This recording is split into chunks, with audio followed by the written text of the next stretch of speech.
Bonjour chers auditeurs et auditrices, ici Romane et Jessica. Vous allez découvrir La tête au-dessus du guidon, notre podcast en partenariat avec Caracal le long de la Via Rona. Caracal, c'est la première application qui géolocalise des audios n'importe où en France. Pour raconter la vie derrière cet itinéraire à vélo emblématique, on a pédalé sur des vélos moustaches. Ce projet bénéficie du soutien financier de la région Auvergne-Rhône-Alpes via l'appel à projet Patrimoine et Numérique, du conseil scientifique de Auvergne-Rhône-Alpes Tourisme, du soutien moral des associations Mais à vélo et AF3V. Et on vous souhaite une bonne écoute.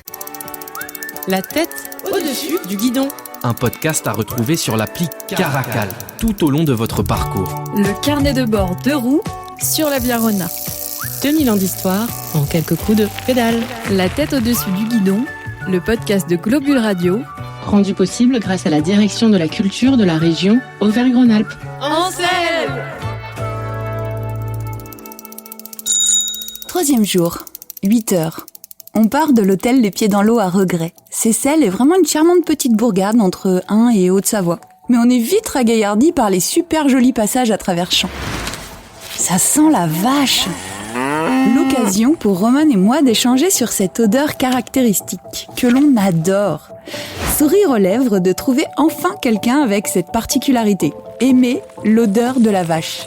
On pédale, on s'emballe pour la campagne française. Puis, on encape de belles descentes grisantes, comme toujours.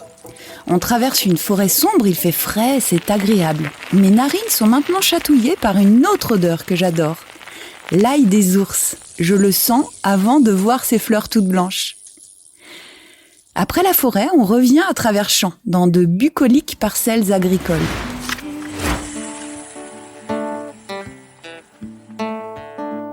On se prenait pour des géants. Maman, quand est-ce qu'on est grand? Dis-nous quand. Aujourd'hui, frérot, on court tout le temps. Le plus pareil, allez viens, à travers champs. Que la France est verte. On parle de planète bleue, mais là, franchement, ça me rappelle plutôt la Belle Verte. Tu connais, petit carnet, la Belle Verte? C'est une fable loufoque de Colline Serrault. La Belle Verte, c'est cette lointaine planète où vivent des êtres semblables physiquement à nous, mais qui ont développé une société écoféministe où l'on vit de troc, d'amour et de voyage. Mila accepte de venir sur Terre pour déconnecter le plus possible d'humains et les aider à remettre leurs priorités dans le bon ordre. Et là, j'avoue que Via Rona me fait l'effet d'une déconnexion. Qui veut aller sur la Terre? Monsieur Max, je m'appelle Mila, je viens d'une autre planète, j'ai besoin de votre aide. Eh bien, vous expliquez avec la police. Je la connais pas, la police. Ce film m'avait bouleversée quand j'étais ado, mais on n'était pas nombreux, je crois. Bon, je divague encore. Le vélo me fait un effet fou. Mes pensées s'enchaînent et me mènent loin dans des associations d'idées que m'évoquent les paysages traversés. Avant d'arriver à Chana, on longe Serrières en Chautagne, ses vignes, son château. Tout est calme. On traverse des villages, mais on ne croise pas de voiture. C'est serein. L'arrivée à Chana est tout aussi bucolique. Des petits oiseaux et c'est tout. Oh, une bergeronnette s'envole là, juste près de mes roues. Ah, c'est trop beau. 10 heures. Avant d'enjamber le canal et de pénétrer dans Chana, petite pause sur un banc. Le guide nous apprend qu'on l'appelle aussi la petite Venise savoyarde, rapport au canal de Savière qui relie le lac du Bourget au Rhône. L'importance historique de Chana vient de sa situation de point de passage entre la Savoie et la France, par le canal. C'est un exutoire naturel du lac du Bourget vers le Rhône. Il est navigable dès l'époque romaine. La régulation du niveau du lac est assurée par un barrage et depuis 1982, une écluse permet aux bateaux de passer du canal au Rhône. Donc, Chana est un lieu de passage. Jules César en 58 avant Jésus-Christ. Le pape Innocent IV en 1244. Le cortège funéraire d'Amédée VIII de Savoie. Il se dirigeait vers l'abbaye de Hautecombe. Napoléon en 1857. Et en ce mois d'avril 2025, Romane et Jess qui ont pour objectif de rejoindre Lyon en vélo. Mais effectivement, c'est une étape incontournable sur Via Rona. Le village est charmant. Je laisse Romane dans un café sur la place centrale de Chana, pas loin du quai des Fleurs. Mes jambes ont envie d'explorer. C'est fou. Vjarona est vraiment excitante. Il y a tant de choses à voir partout. Moi et ma curiosité, on est servis. Depuis la place, je m'attaque à la rue du Moulin, qui monte raide.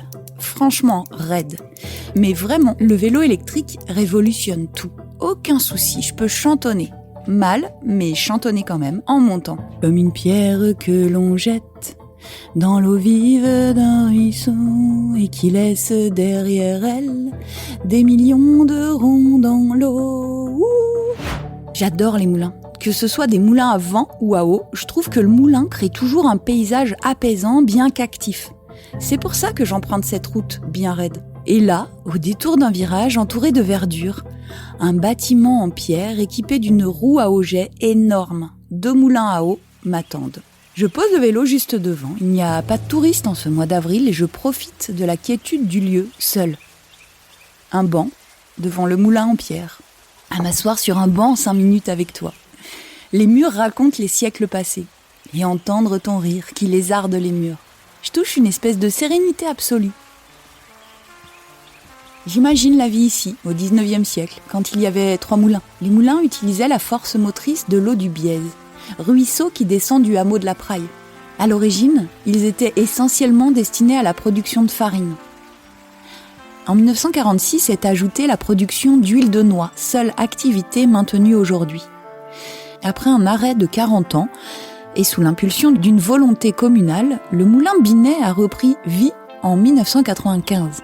Avec l'aide de différents corps de métier, des professeurs et lycéens du lycée Monge à Chambéry, de l'association des Amis du Moulin, l'artisanat d'autrefois est restauré dans les règles de l'art. Me poser sur ce banc me permet de sortir mon carnet pour dessiner l'endroit. En pierre, il est équipé d'une roue à auget d'un diamètre de 6,30 m qui donnait l'énergie. Aujourd'hui, il a retrouvé sa fonction première qui est de moudre noix et noisettes, puis de presser pour faire de l'huile. C'est un artisanat d'exception. Il n'en reste pas beaucoup. Je me demande si Ail des Ours et Huile de Noix est une association culinaire qui fonctionne. Car ici aussi, il y a de l'ail des ours de partout. Je crois que je commence à avoir faim. Je décide de monter en amont, vers le plus ancien des moulins dont subsiste la roue à auget. Il a été abandonné à la construction des 2 autres. Quelle force tranquille que cette force hydraulique. L'endroit est vivifiant. Par cette eau qui m'éclabousse, je retrouve l'énergie pour remonter sur mon vélo. Je passe par les hameaux du Haut-Chana. J'admire quelques instants les toits. Ça aussi, c'est quelque chose que j'aime particulièrement, regarder les toits vus du dessus. Puis, je me demande combien de temps a duré cette petite pause. Romane doit se demander ce que je fabrique. Je lui dirais du pesto Ail des Ours, huile de noix. 11h45. Ah oui, quand même. Je retrouve Romane attablée au soleil avec Véronique et Rachel. Ces 2 copines retraitées se baignent toute l'année dans le lac du Bourget. Véronique remarque nos sacoches et nous félicite de voyager si léger. Elle s'y connaît en Vjarona. Elle l'a faite jusqu'à 7. Nous, on est fiers d'être adoubés par des cyclotouristes avertis. Bon, Romane me rappelle que Chana n'est qu'une étape dans notre objectif du jour qui est de rejoindre Belay. Alors go! Youhou! C'est reparti, direction Belay. Une longue ligne droite en sortant de Chana me laisse affamée ou rêveuse, selon que l'on se place près du bidon ou des émotions. On pédale, toujours à travers champs. Et nous voilà près de Belay. On fait une petite pause sur un ponton au bord du Rhône. Soleil, roselière, fleuve qui s'écoule lentement. La belle vie, quoi. Je reviens vite, cher carnet, pour la suite de cette aventure joyeuse et bucolique.